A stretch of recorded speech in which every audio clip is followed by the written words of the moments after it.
अस्सलाम वालेकुम वरहमतुल्लाहि व बरकातुहू।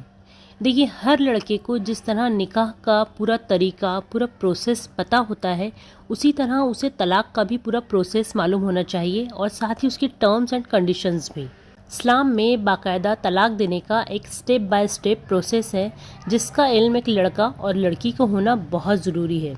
अब देखिए, कुछ लोगों का मानना है कि अगर शौहर गुस्से में तलाक दे दे तो वो तलाक नहीं मानी जाती। तो देखिए भाई, इंसान तलाक गुस्से में ही देता है, प्यार से तो नहीं देता कि listen my dear I divorce you, नहीं। या ये कह दे कि बेगम पहले आप मेरे लिए एक अच्छी सी चाय बनाइए, फिर मैं आपको इज्जत से तलाक दूंगा। कम ऑन, एक कॉमन सेंस की बात है ये तो, कि कोई भी शौहर अच्छे मूड के साथ खुशी से अपनी बीवी को तलाक नहीं देता है, बल्कि गुस्से में ही देता है। और गुस्से में दी गई तलाक तलाक ही मानी जाती है, क्योंकि शौहर को गुस्से में इतना तो होश होता है ना कि वो तलाक किसे दे रहा है। वाइफ को ही कहता है ना तलाक के अल्फाज, या किसी भी औरत से कह देता है? नहीं। अब मसला आता है कि क्या सिर्फ एक बार तलाक बोल देने से भी तलाक हो जाती है? तो देखिए, अगर शौहर एक मर्तबा कहता है कि मैंने तुझे तलाक दी, तो देखिए एक तलाक से भी तलाक हो जाती है। 3 बार बोलने की ज़रूरत नहीं है। जब एक से भी तलाक हो ही रही है तो 3 लाइफ लाइन एक साथ क्यों यूज़ करना। और देखिए, एक तलाक देने का फ़ायदा ये होता है कि एक तलाक के बाद में औरत की इद्दत शुरू हो जाती है और शौहर के पास में एक तलाक देने के बाद रुजू करने का पूरा मौका होता है। सिंपल अल्फाजों में 3 महीनों के अंदर, यानी 3 हैज़ गुजरने से पहले शौहर अगर चाहे तो बीवी से वापस रुजू कर सकता है। और देखिए, एक तलाक में वापस रुजू करने का ऑप्शन मौजूद होता है, यानी एक तलाक देने के बाद 3 महीने के अंदर शौहर चाहे तो बीवी से डायरेक्ट रुजू कर सकता है। देखिए, रुजू करने के लिए सिंपल बात करना भी काफ़ी है कि तुम वापस आ जाओ, I am taking you back, और इस तरह वो दोनों साथ में रहने लग जाएं। यानी जिस तरह शौहर ने एक तलाक दिया था उसी तरह रुजू भी कर सकता है।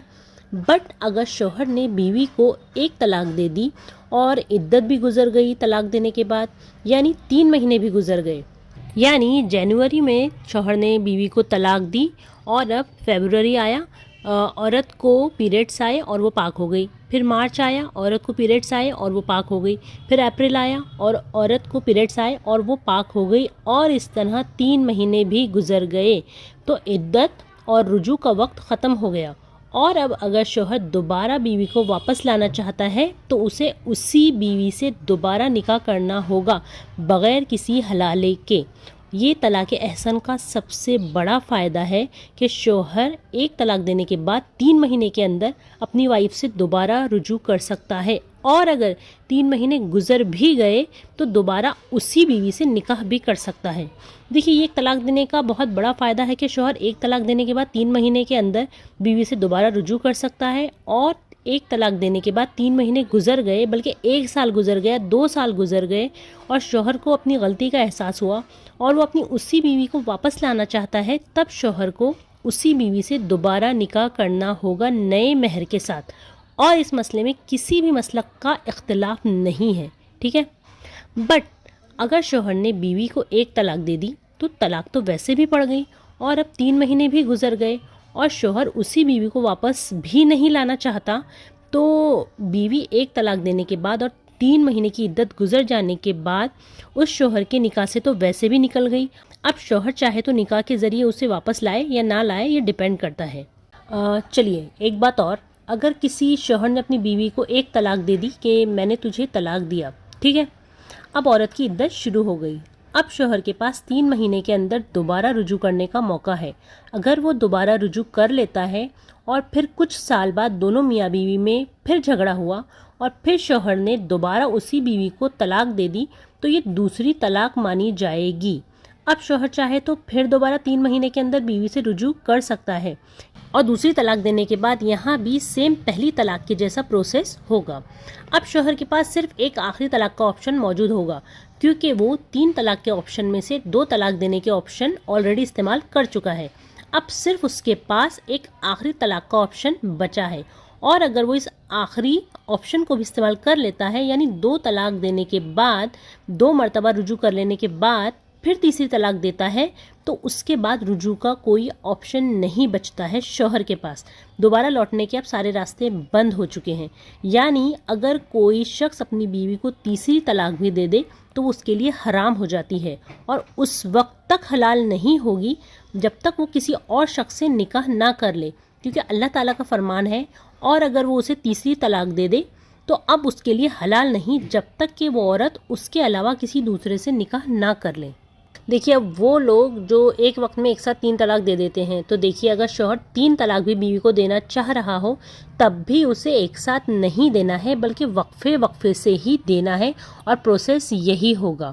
اور دیکھیے وہ لوگ جو ایک مجلس میں ایک ساتھ 3 طلاق دے دیتے ہیں اور اسے ایک ساتھ 3 شمار کر لیتے ہیں، تو وہ لوگ اللہ کے حکم اور طلاق کے معاملے میں دی گئی پوری حکمتوں کو ختم کر دیتے ہیں اور شریعت میں دیے گئے طلاق کے مرحلوں کو بالکل اگنور کر دیتے ہیں، اور ایسے لوگوں کو اللہ سے بہت ڈرنا چاہیے. دیکھیے اب یہاں آپ کو ایک مرتبہ اور طلاق رجعی سمجھنا ہوگی. ٹھیک ہے، دیکھیے طلاق رجعی یہ ہوتی ہے کہ جس میں شوہر کو بیوی سے رجوع کرنے کا حق حاصل ہوتا ہے، اور رجوع کرنے میں نہ تو مہر ہوتا ہے اور نہ نکاح.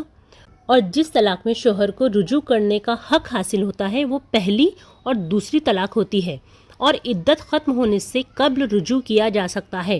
اور اگر پہلی اور دوسری طلاق کی عدت ختم ہو جاتی ہے تو بیوی اپنے شوہر کے پاس اسی وقت آ سکتی ہے جب نیا نکاح، نیا مہر اور گواہوں اور ولی کی موجودگی میں عورت کی رضامندی سے نکاح کیا جائے، اور اس میں اہل علم کا کوئی اختلاف نہیں ہے.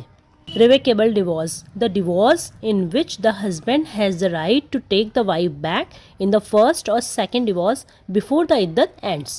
ٹھیک ہے، اس لیے بھائیوں سے یہی کہیں گے کہ وہ طلاق کے معاملے کو معمولی نہ سمجھیں، اور اگر بیوی کی کسی بات پر غصہ بھی آ جائے یا کتنا ہی آپ دونوں میں جھگڑا ہو جائے تب بھی طلاق کی نوبت نہ آنے دیں، کیونکہ یہ کوئی پسندیدہ عمل تو ہے نہیں.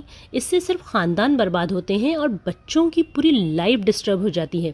اس لیے میرے بھائیوں تھوڑا سا غصے کو کنٹرول کرنا سیکھیں اور بیوی کے معاملے میں نرمی اختیار کیجیے، کیونکہ کل روز قیامت آپ کو اللہ کے آگے پیش ہونا ہے اور اپنے ہر معاملے کا حساب دینا ہے. اس لیے اپنے حساب کو مزید مشکل نہ بنائیں. اللہ تعالیٰ ہمیں کہنے اور سننے سے زیادہ عمل کی توفیق عطا فرمائے. آمین یا رب العالمین.